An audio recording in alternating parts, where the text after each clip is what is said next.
Hello, anybody, somebody, nobody, whoever may never see this. This is Three Dogs Under Faust, the Whiff. Come back with you with some more Warhammer 40k.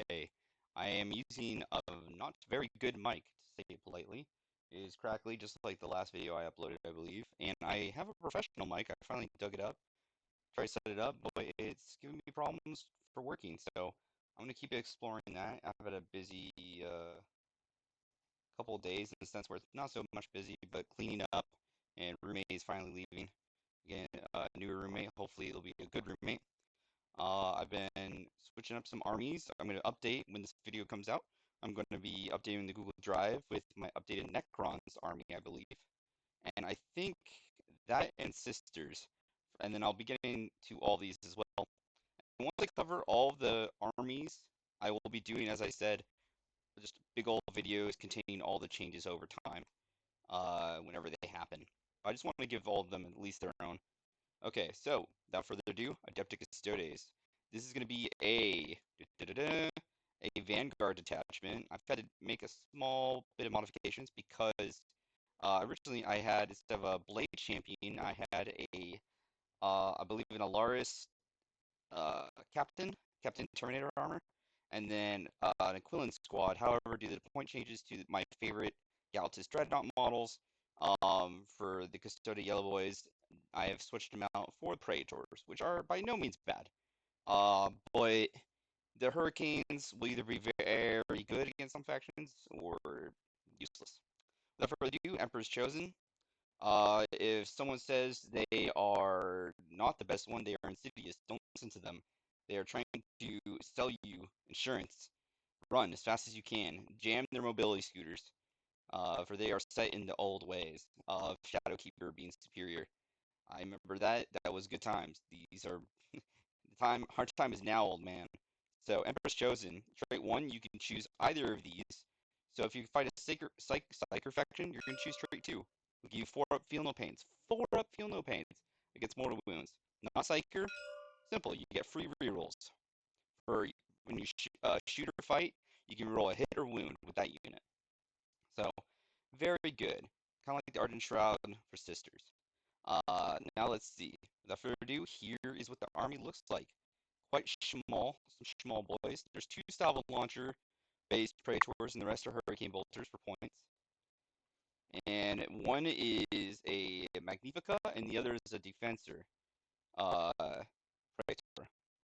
And then this Praetor has the Fulminaris Aggressor with the Magnifica, which is better because this is the one that's dense. The one that's light cover, it'd be better to run him over to something like an objective. And if he gets shot off, it's not the end of the world because the other ones are going to be in melee in a second. Uh, so let me just show what the models look like. This is the Galatus. For his points, he got a points change. He was so efficient with his points. He was just not getting the love and attention he deserved. Praetors, which got too much love and attention. Very good, very nice, very fast, very hard, very strong. But again, the Galatus, he was core. He has been core for ages.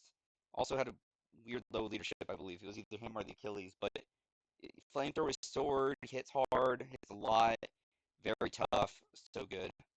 The Telemon, honestly, I don't like them. I've never been a huge fan. The only thing I thought was hilarious before their update was the fact that you could have Trajan Valorous buffing them, and so they would get the reroll ones for their hits and wounds. So you could just use him as like a tank commander almost in a sense with a ton of orders and just have a bunch of Telemons around him. And then, yeah, you just surround him in Telemons so no one can get at Trajan. He just slowly marches up the field with Telemons. It was hilarious, but I don't even think that was very popular, but damn, it was funny as heck. I think they were TA. I could be mistaken on that, but nonetheless, that's what Telemon looks like. And I'll be going over all their weapons and stuff as well. So as you can see, there's just a small difference between the Magnifica and the Defensor models. I gave this one axe for both. I think the axe is superior. Although I might reconsider giving the one with Defensor, give that one a shield. I think I may not be able to afford it points. I'm not 100%, but yeah. And then, of course, the Blade Champion and Trajan Valorous himself.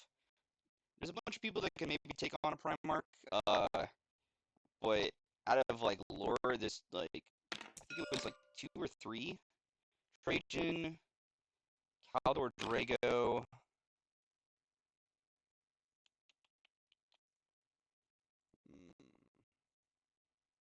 I know there was another one that was on my list. I tried to shorten the list down to the top 3, which Trajan and Caldor Drago are on that top 3, but I'll be damned. It's more like a top 10 for reasonable people to take down a Primarch. Anywho, that's gonna bug me. So, for the martial katas, I have Daktari, Kaptaris, and Rendax for this one. Rendax is the one that you're going to get both of for Emperor's Chosen. I believe this is also the optimal setup for this Battle Scribe list, unless I'm mistaken.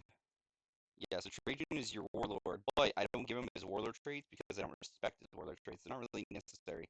I'd rather have Superior Creation and Radiant Mantle and Eagle's Eye all on the Blade Champion. And then you still get 1 extra CP for playing as Trajan as your Warlord, even though he doesn't have his Warlord traits.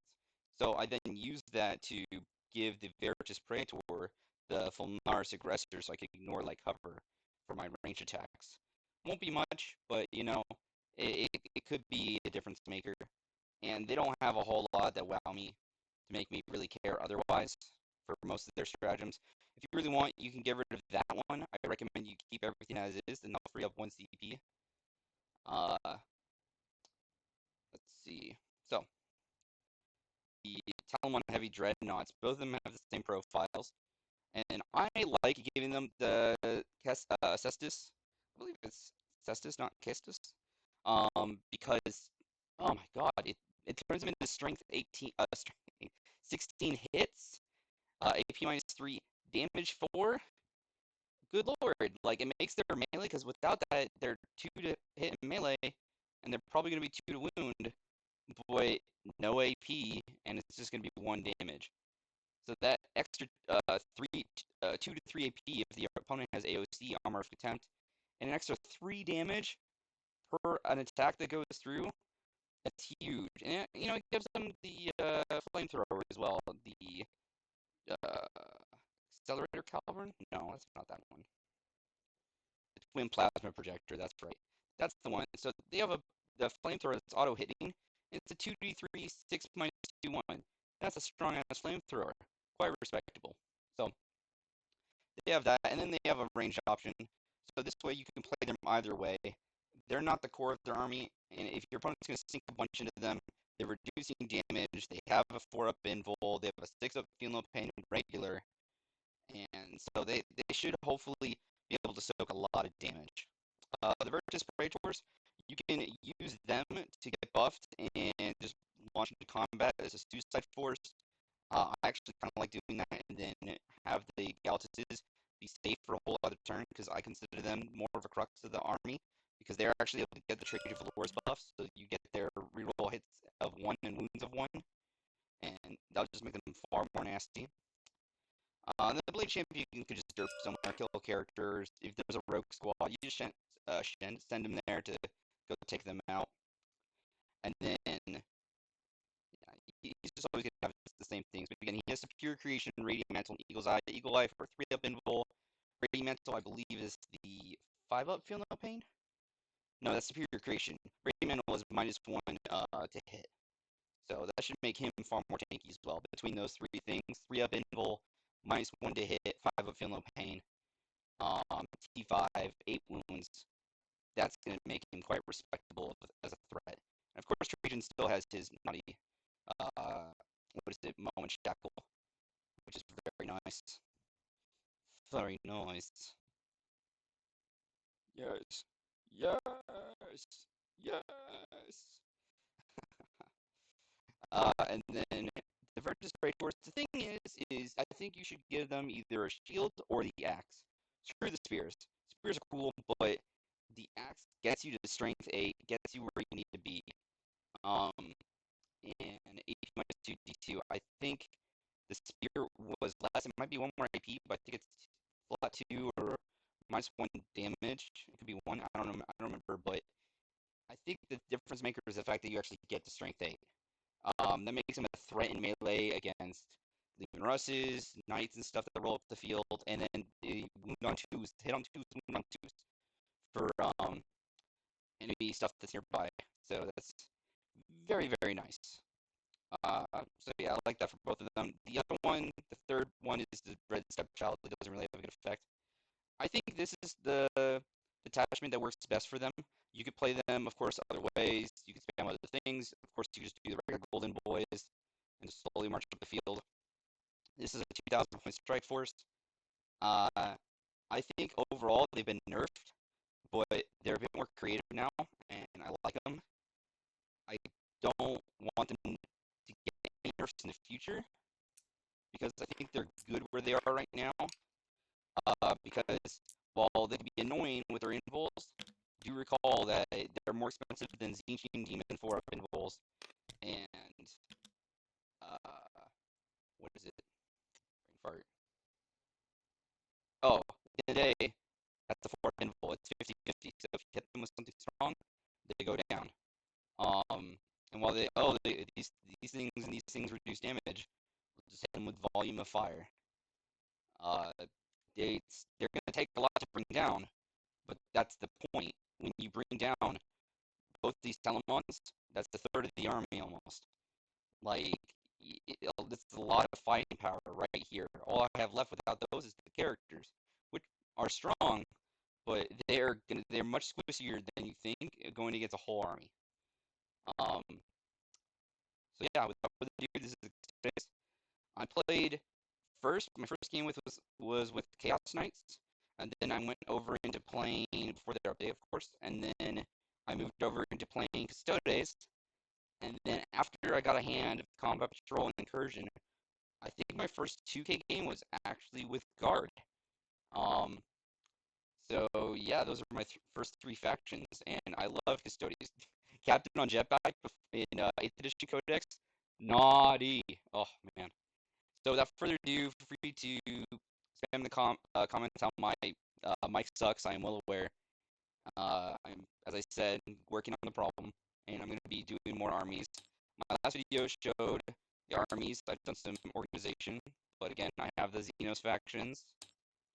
I have all the Imperial factions.